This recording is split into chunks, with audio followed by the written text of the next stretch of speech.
Mga boss, napanood nyo na ba tong campaign ad na to? Samahan po ninyo ako sa bagong bukas. Gago pala talaga tong pamilya na bilyar na to eh. Ginagawang tanga yung marami sa atin. Anong bagong boses pinagsasabi mo dyan? Halos lahat kayo sa pamilya mo nasa politika. Mula sa tatay mo na si Manny, nanay mo na si Cynthia, kuya mo na si Mark, hanggang sa'yo, lahat kayo nasa politika. At alam naman ng lahat na sa dami ng tarpaulin na may mukha mo, natatakbo kang senador. Pang-apat ka na nga sa pamilya eh, napapasok sa Senado. O anong bagong boses, bagong bukas pinagsasabi mo? Nanay mo na nga nagsabi kung paano nyo ituring yung politika eh. Mana-mana.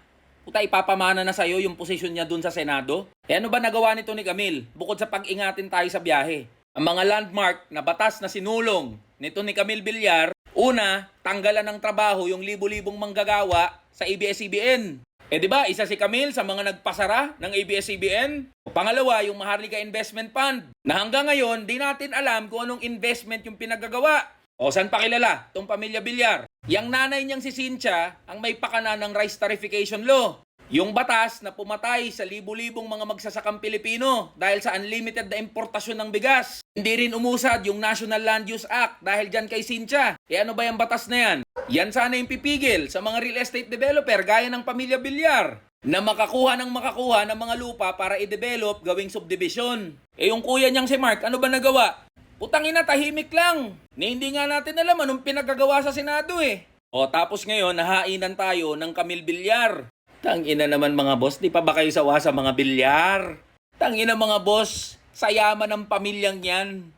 Malaki ang tsansa na baka lumusot yang si Camille. Ngayon yang wala pang filing, milyon-milyon na ang nagastos sa pagpapaprint ng mga tarpaulin na kinalat sa buong bansa. Tapos ngayon may advertisement na binubuga kung saan-saan. Mga boss, kaawaan natin ang mga manggagawa at ordinaryong Pilipino. Huwag nating payagan na may isa pang Villar na uupo sa Senado. Diba sabi dun sa campaign jingle ng tatay niya na si Manny, nakaligo ka na ba sa dagat ng basura? Iparanas natin kay Camille yan.